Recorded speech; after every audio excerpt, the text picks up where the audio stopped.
예, 그 자리에 오신 모든 분들 주님의 이름으로 환영합니다. 사정이 있어서 이 자리에 못 오신 분들 그곳에서도 하나님께서 그 마음에 임재하시기를 진심으로 바랍니다. 기도주일 어제부터 하고 있고요. 교회를 교회되게라는 제목으로 진행하고 있습니다. 어제 오신 분들에게는 말씀을 드렸는데 이 제목을 정한 이제 뭐랄까요, 동기가 되는 찬양이 있습니다. 우리를 사용하소서라는 찬양인데요. 제가 방금 전에도 이제 틀어놨던 찬양이기도 하고요. 어제 오셨던 분들은 한번 들어보셨던 찬양입니다. 오늘 말씀하기 전에 이 찬양을 좀 함께 불러보실 텐데 아직 낯서시고 좀 노래가 높아서 어렵긴 합니다만 우리 따라 하실 수 있는 분들은 함께 따라 하시고요. 잘 안 되시는 분들은 가사를 함께 보시면서 묵상하시면 좋을 것 같습니다.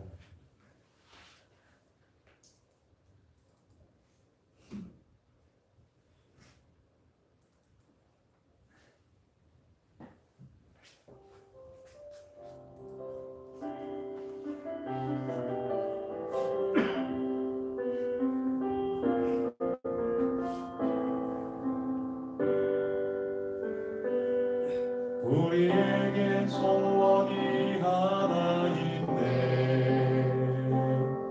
주님 다시 오실 그날까지 우리 가슴에 새긴 주의 십자가 사랑 나의 교회를 사랑케 하네. 주의 교회를 향한 우리 마음 희생과 포기와 가난과 고난 아물며 죽음조차 우릴 막을 수 없네. 우리 교회는 이 땅의 희망 교회를 교회되게 예배되게 우리 사용하소서. 진정한 부흥의 날 오늘 희망으로 우리 사용하소서.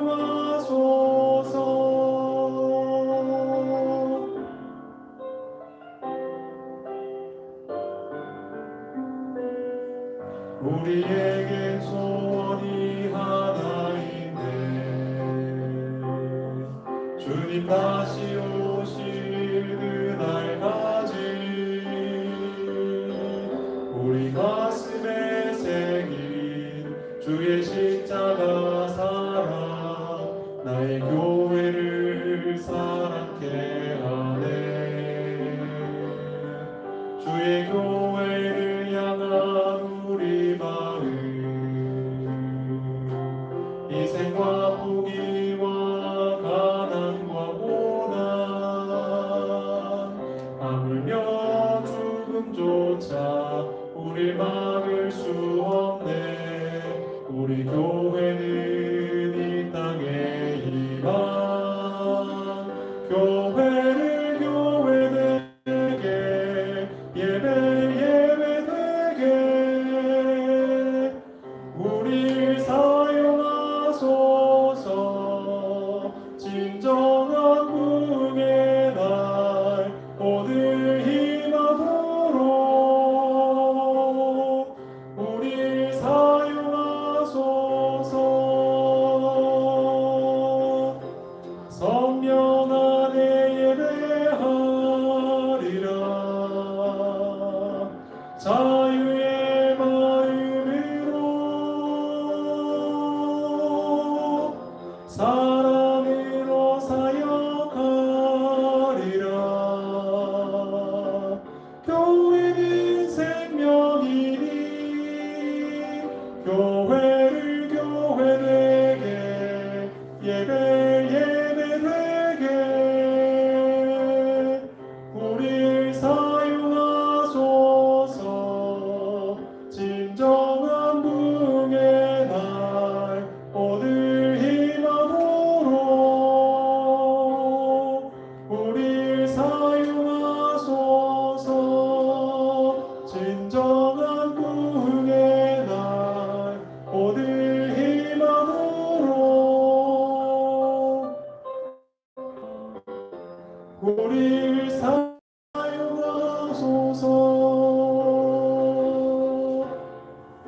예, 이런 찬양입니다. 제가 이 노래를 처음 불렀을 때가 이제 그때 어제 말씀드린 것처럼 신학생이었을 때였거든요. 3학년 때. 그때까지만 해도 제 목소리가 지금보다 훨씬 더 낮아서 이 노래를 부르는데 굉장히 애를 먹었습니다. 지금은 이제 나이가 들면서 이렇게 목소리가 조금 높아져서 그래도 좀 끝까지 부를만 하네요. 네, 아마 지금 이 노래를 이제 내일 또 한 번 부르고 또 모레도 한 번 부르고 그러면 좀 더 익숙해지고 좀 더 나아지실 겁니다. 좀 더 낯선 노래였다가 이제 좀 낯익은 노래였다가 어느 순간인가 자주 부르다 보면 이것이 흥얼거리게 되는 노래가 될 것이고요. 또 계속 부르다 보면 그 가사가 내 삶이 될 겁니다. 정말 교회를 사랑하는 우리 믿음의 선조들이 걸었던 그 교회를 향한 헌신의 길, 그것을 좀 마음속에 새기는 의미에서 이 찬양을 좀 계속 불러봅니다. 오늘 말씀을 좀 드릴게요.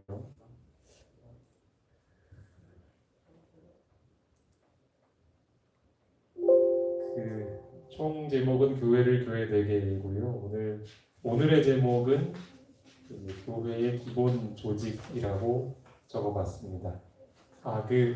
제가 시작하기 전에 어제 오신 분들께는 나눠드렸는데 저희 교우님들 연락처와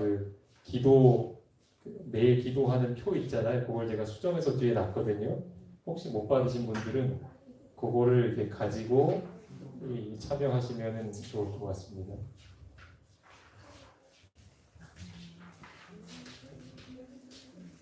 어제 안 오신 분들이 계셔서 어제 것을 잠깐 복습을 하고 오늘 거를 좀 말씀을 드리겠습니다. 한 장에 다 있는 거잖아요? 네, 김봉희 장로님 어제 받으셨을 거예요, 아마 어제. 어제 못 받으신 분들만 받으시면 됩니다. 예. 그냥 바로 똥띵까지 하시는 네. 어제는 제가 인식의 전환이라는 제목이었고요. 이제 우리 교회가 보통 전도라고 하면 이제 한 번 한 행사를 떠올리는 경우가 참 많아요.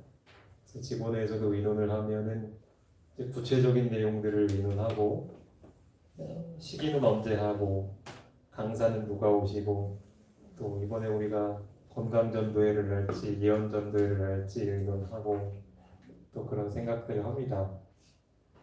우리 교회에 꼭 필요한 행사들이에요. 우리가 기도하면서 준비하고 또 이제껏 공평교회 역사에서도 그 집회를 통해서 많은 분들이 복음을 들었고 또 예수님을 믿기로 결심하신 분들도 생겼고 침례도 받으셨고 그런 일들이 있었죠. 그런데 우리가 그것들을 반복해 오면서 교회 오래 계셨던 분들은 이제 공감하실 겁니다. 뭔가 좀 아쉬운 부분이 있다. 이것만으로는 아닌 것 같다라는 생각만 드실 겁니다. 그래서 제가 어제 드렸던 말씀이 뭐였냐면 교회라는 것은 사람이죠. 사람. 물론 우리가 모여있는 건물도 교회이지만 사실 이곳이 교회라는 의미가 있는 것은 우리가 모였기 때문에 교회인 거죠. 하지만 예수님을 믿는 사람들 또 예수님 뜻을 따르는 사람들이 모인 공간이니까 그게 교회가 되는 것이죠. 만약 우리가 이 교회를 사용하지 못하는 상황이 된다면 우리가 어떤 장소에서 모여서 예배를 드릴 거 아니에요? 그게 장로님 댁일 수도 있고 바깥에서 야외 예배를 드릴 수도 있죠. 하지만 그곳은 또 우리가 모였기 때문에 교회가 되는 것이죠. 그러니까 제가 드리는 말씀은 교회의 진짜 핵심 본질은 하나님을 섬기고 믿는 사람들. 그래서 우리는 전도, 영혼을 구원한다. 이것을 생각할 때 가장 먼저 생각해야 할 것은 사람인 거죠. 좀 더 정확히 말하면 우리 교회의 구성원들이 한 사람 한 사람을 생각해 봐야 한다는 말씀을 드렸어요. 그래서 제가 어제도 표를 보여드렸잖아요. 4단계. 그래서 우리는 이 4단계 중에 하나에는 꼭 속합니다. 그래서 첫 번째 단계가 아기와도 같은 단계죠. 불신자. 예수님을 아직 믿지 않은, 그래서 복음을 듣고 마음에 나 예수님 믿겠어라고 선택해야만 하는 사람들이 첫 단계였어요. 우리 교회 오시는 분들 중에 그런 분들이 있어요. 그다음에 두 번째는 이제 그 단계를 넘어선 분들, 우리가 보통 초신자라고 부르죠.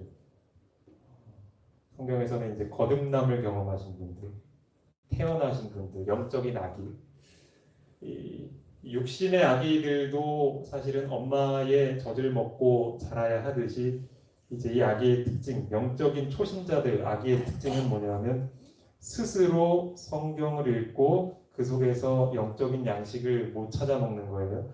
그래서 누군가의 도움이 필요해요. 마치 아기에게 엄마가 있어야 하듯이 그런 분들에게도 그런 분들을 도와주는 영적인 엄마 아빠가 있어야 하는 거죠. 그 얘기는 제가 좀 더 자세히 드릴 겁니다. 그리고 이제 세 번째 단계에서는 이제 제자의 단계입니다. 이 제자와 그 이전 단계의 가장 큰 차이는 뭐냐면 이제는 내가 밥 먹는 법을 알아요. 다시 말해 성경 말씀을 읽으면서 그 속에서 하나님의 음성을 듣는 방법을 알아요. 그래서 스스로 말씀을 읽을 수 있고 그 속에서 내가 어떻게 살아야 할지를 배울 수 있어요. 그런 분들이 있어요. 이런 분들의 삶은 특징이 뭐냐면 너희가 내 말씀을 지키면 내 제자가 되리라 어제도 말씀했죠. 그러니까 그 말씀을 듣는 거에서 끝나지 않고 그 배운 말씀, 깨달은 말씀들을 내 삶에서 하나하나 지켜나가는 삶을 배우기도 하고 또 살아나가는 겁니다. 그런 분들이 제자들이에요. 우리 교회 안에도 그런 분들이 있어요. 이 마지막 단계는 뭐냐면 이제 어른의 단계죠. 장성한 어른. 일꾼이라고 표현했죠. 일꾼. 근데 어제 말씀드렸던 그 성경절에는 분별할 수 있는 일꾼이라고 했어요. 분별. 하나님 말씀을 분별할 수 있는. 그러니까 딱 들었을 때 이것이 우리의 교리에 맞는지 틀린지를 알아요. 이것이 누군가가 나에게 가르쳤을 때 그것이 성경 말씀의 진리에 맞는지 틀린지를 알아요. 그걸 분별할 수 있는. 그래서 사람들을 가르칠 수도 있고 지도할 수도 있고 또 중요한 건 뭐냐면 자기가 이미 거쳐온 성장 단계, 그러니까 영적인 아기 혹은 제자들에 있는 동료 신자들을 성장하도록 도와줄 수 있어요. 그런 네 부류의 구성원들이 우리 교회 안에 있죠. 교회에서 중요한 것은 뭐냐면 이 단계가 성장이 돼야 된다는 거예요. 성장. 시간이 지나면 아기였던 사람은 그 다음 단계로, 그러니까 초신자, 불신자는 초신자로, 초신자는 제자로, 제자는 일꾼으로 이렇게 성장하는 일이 계속 지속적으로 있어야 해요. 근데 그것이 멈춰버린 것이 지금 우리 교회의 현실이라고 말씀을 드렸습니다. 그게 어제 제가 드린 말씀이에요. 그래서 이제 우리가 어제 기도 시간에 명단을 보면서 과연 우리 교회 교우님들 여기 있는 명단들이 과연 지금 어느 단계에 있는 상태일까를 한번 생각해 보시라 말씀을 드렸습니다. 좀 복습이 길었죠? 오늘 얘기 좀 드리겠습니다. 나무는 나무의 사명은 열매를 맺는 거예요. 열매를 맺어야 동물도 그리고 사람도 먹을 거를 얻을 수 있어요. 그 열매 안에는 씨가 들어 있습니다. 이 씨의 중요한 역할은 그렇죠. 생명이 담겨 있어요. 그러니까 저 씨를 심으면 그 나무의 특성이 그대로 재현이 되죠. 그래서 새로운 나무가 됩니다. 그렇게 해서 창세기의 말씀처럼 생육하고 번성합니다. 그렇죠? 그걸 잘하면 나무는 자기의 할 일을 다 잘하는 거예요. 사람도 그렇죠. 사람도 이제 장성한 남자와 여자가 서로 결혼하고 부부의 관계를 맺고 둘 사이에 이제 생명이 태어나게 돼요. 그럼 그 태어난 아가는 어린아이가 되고 어린이는 청소년이 되고 청소년이 돼서 이제 어른이 되는 겁니다. 어른이 됐다는 거는 자립할 수 있다는 거예요. 그리고 또 하나 중요한 거는 이제 또 다른 이성을 만나, 남자는 여자를 만나고 여자는 남자를 만나서 또 하나의 가정을 이루고 또 대를 잇는 거죠. 이것도 이제 생육하고 번성하는 일이죠. 그게 어떻게 보면 사람의 일생이잖아요. 저게 나무의 일생이듯이. 그러니까 교회도 이것과 크게 다르지 않아요. 크게 다르지 않아요. 이게 어제 보여드린 표인데 아까 설명드린 겁니다. 그러니까 이 왼쪽에 있는 단계에서 오른쪽에 있는 단계로 쭉 성장을 해가는 거예요. 교회의 각 구성원 분들이 여기 계신 한 분 한 분이 이 단계를 거쳐서 성장하셔야 하고 또 그렇게 성장하면 교회도 이런 성장을 가져옵니다. 교회 자체도. 예. 그러니까 우리의 사명도 결국은 한마디로 요약하면 불신자에서 일꾼으로 계속해서 성장하는 것이 교회의 목적이고 사명이에요. 그게 잘 되면 다 잘 된 거예요. 근데 그게 잘 안 되면 다른 걸 아무리 잘하는 것처럼 보여도 잘 안 된 거예요. 그렇죠? 여기 보면 이제 사도 바울이 한 말입니다. 한번 같이 읽어보실게요. 글씨가 좀 작긴 한데 내가 너희를 시작. 내가 너희를 부끄럽게 하여 것을 쓰는 것이 아니라 오직 너희를 내 사랑하는 자녀같이 권하려는 것이라. 그리스도 안에서 이런 스승이 있으되 아버지는 많지 아니하니 그리스도 안에서 내가 복음으로써 너희를 낳았습니다. 그러므로 내가 너희에게 권하노니 너희는 나를 돕는 자가 되라. 바울은 아시듯이 결혼을 안 한 사람이죠. 그렇게 알고 있죠. 근데 자녀를 낳았대요. 그러니까 여기서 낳은 자녀는 진짜 우리의 몸의 육체적인 자녀가 아니죠. 지금 이 편지를 받는 고린도 신자들에게 사랑하는 자녀같이 권한다. 그리고 나는 너희의 아버지다. 너희의 스승이 되려는 사람은 많지만 나는 너희의 유일한 아버지다 라고 얘기해요. 여러분 스승과 아버지는 분명히 다르죠. 분명히 달라요. 세상을 가르치면서 그렇죠. 아버지는 낳아서 그렇죠. 낳고 키우고 그렇죠. 아까 그 과정을 해주는 사람이죠. 끝까지 책임져줘야 돼요. 그러니까 장성에서 독립할 때까지 책임져주는 사람이죠. 그러니까 아버지는 훨씬 더 어려운 일이죠. 물론 스승도 어려운 일이지만. 그런데 이 바울은 어떻게 낳았냐면 복음으로써 너희를 낳았다 그랬습니다. 이 말은 뭐냐면 나는 너희 아버지고 너희는 나의 자녀인데 내가 너희를 뭘로 키웠냐면 마치 아기에게 젖먹이고 또 크면 이유식 먹이고 또 밥해 먹이고 그래서 점점 키운 것처럼 나는 너희에게 너희 수준에 맞는 말씀을 계속 가르쳤다. 너희가 그것을 잘 흡수하고 흡수해서 이제 너희가 장성한 어른이 되어간다. 그 얘기를 하고 있는 거죠. 그러니까 사실 바울이 했던 선교라는 것도 어찌 보면 뭐냐면 그 부모가 자녀를 키우는 것과 별반 차이가 있지 않아요. 아주 많은 면에서 비슷해요. 그리고 나서 뭐라고 마지막에 말하냐면 너희는 나를 어떻게 하는 사람이 되래요? 나처럼 살라는 거예요. 그러니까 너희의 사명도 뭐냐면 내가 너희를 키웠듯이 저렇게 장성한 일꾼이 되도록 너희를 키웠듯이 너희도 다른 사람을 그렇게 똑같이 낳아서 키워라. 그리고 그 사람들에게도 나처럼 살라고 해라. 그 얘기예요. 그러니까 이거는 우리한테도 해당되는 얘기겠죠. 그러니까 우리 교회 사명도 뭐냐 하면 결국은 영적인 아이를 많이 낳고 그 다음에 그 아이를 내가 마치 자녀를 키우는 정성과 노력과 기도와 애정으로 키워야 해요.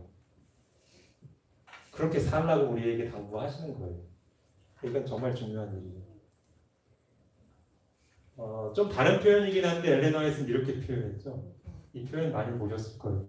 모든 교회는 그리스도인 일꾼들을 양성하는 학교가 되어야 한다라는 거예요.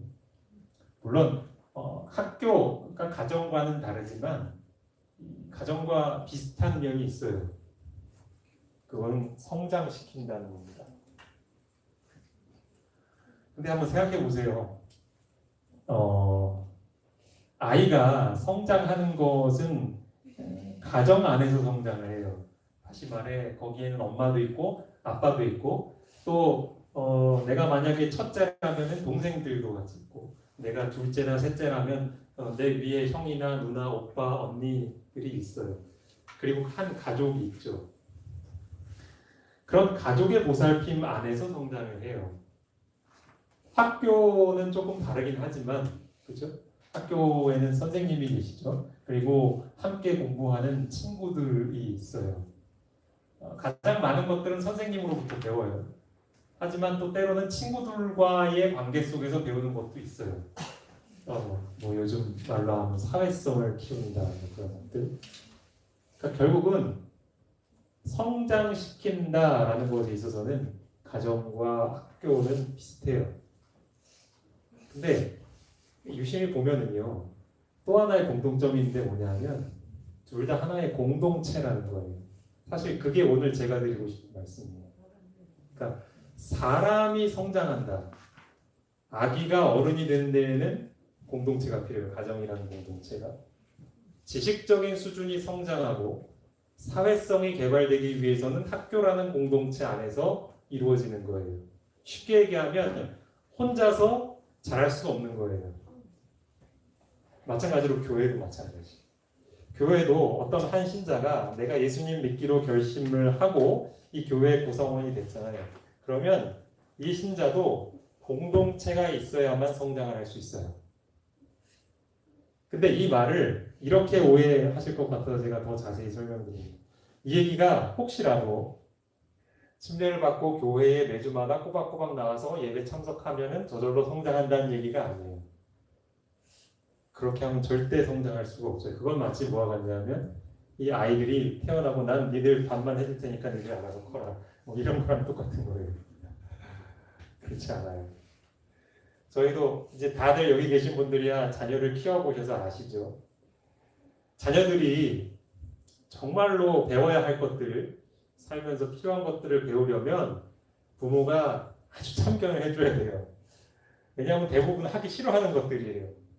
아침에 일찍 일어나라, 뭐 청소해라, 빨래해라, 공부해라, 뭐 생활에 필요한 것들을 배워야 되는데 그런 것들을 가만 놔두면 해요, 안 해요? 안 해요, 안 해요. 계속 물어보고 했는지 확인시켜주고 또 잘 모르면 가르쳐주고 또 말을 잘 안 들으면 때로는 훈계도 좀 하고 그런 속에서 자라잖아요, 자녀들이. 학교에서도 그렇죠. 요즘 그게 잘 안 돼서 좀 문제긴 하지만 선생님이 지도를 해줘야지 성장을 하잖아요. 교회도 그렇죠. 교회도 어떤 한 사람이 태어나면 영적인 아기로 태어나면 그 아기를 마치 부모처럼 성심성의껏 돌보고 관찰하고 때로는 훈계하고 또 알려주고 하는 사람들이 필요한 거예요. 그런 사람들이 있어야만 성장할 수 있는 거죠. 그리고 교회도 점점 커갈 수 있는 거예요. 이해가 되시죠? 네. 여기 이 말씀도 좀 함께 읽어보시겠습니다. 아버지요, 시작. 아버지여, 자, 다시요, 시작. 아버지여, 아버지께서 내가 아버지가 있는 것 같이 그들도 다 하나가 되어 우리 안에 있게 하사 세상으로 아버지께서 나를 보내주신 것을 믿게 하옵소서. 예, 잘 아시는 것처럼 이것은 예수님이 이 땅에 계실 때 드리신 그 기도였죠. 기도 요한복음 17장. 여기에 중심은 하나가 되게 해달라는 거였는데 저는 이것을 오늘 좀 새로운 각도에서 보려고 해요. 아버지께서 내 안에 내가 아버지 안에 있는 것 같이 이렇게 얘기해요. 이건 결국은 아버지 또 아들 예수님이죠. 그리고 여기에는 나와 있지 않지만 성령 하나님도 포함이 되죠. 이 세 분 하나님이 하나인 것 같이라는 표현과 같은 거예요. 그렇죠? 그들도 다 하나가 되어라는 그들은 여기서 그들은 누굴까요? 그들. 예수님이 말씀하신 그들. 제자들. 1차적인 의미는 제자들. 당시 예수님의 제자들, 그리고 그들을 통해서 제자가 될 앞으로의 미래의 제자들도 다 포함이 되어 있죠. 그들도 다 하나가 되게 해달라는 거예요. 그럼 그 생각을 해보는 거예요. 하나가 되는 게 왜 그렇게 중요하지? 하나가 되는 게 왜 그렇게 중요하지? 물론 여러 의미가 있겠지만 여러분 생각해 보세요. 아까 말씀드린 가족. 이 가족은 특별히 부모는 두 사람이에요. 남자고 여자. 그리고 결혼하기 전에는 서로 전혀 다른 배경 가운데서 살아오던 전혀 다른 사람.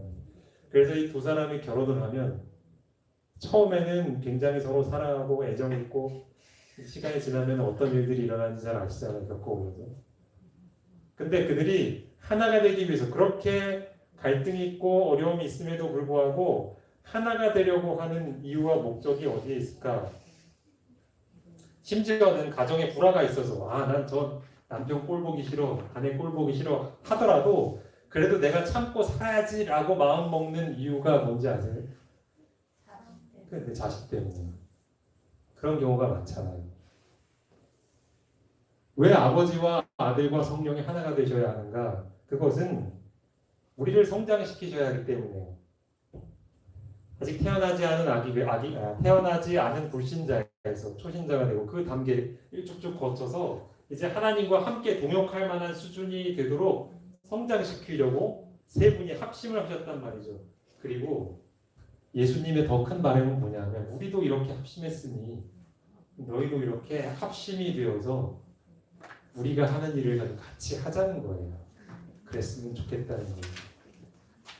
그러니까 결국 아까 바울이 했던 얘기랑 비슷한 거죠. 내가 너희를 낳은 것 같이 너희도 그렇게 살길 바란다. 나를 본받아라 했잖아요.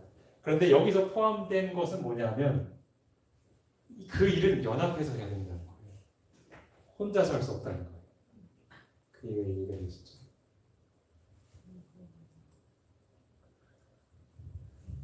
이에 제자들에게 이르시되 추수할 것은 많되 일꾼이 적으니 그러므로 추수하는 주인에게 청하여 추수할 일꾼들을 보내주소서 하라 하시니라. 다시 말하면 지금 성장시켜야 할 아이들이 참 많은데 그들을 키울 부모가 적으니 그들을 위한 훌륭한 부모들을 보내주십시오라고 기도하라. 저는 이제 이렇게 한번 읽어보는 거예요. 그래도 뜻은 통한 것 같더라고요. 네. 정말로 그래요. 하나님 보실 때도 지금 이 교회에, 특별히 우리 교회에도 부모가 정말 많이 필요해요. 준비된 부모가 많이 있으면 하나님은 그 부모가 감당할 만한 영적 아기들을 데려다 주실 거예요.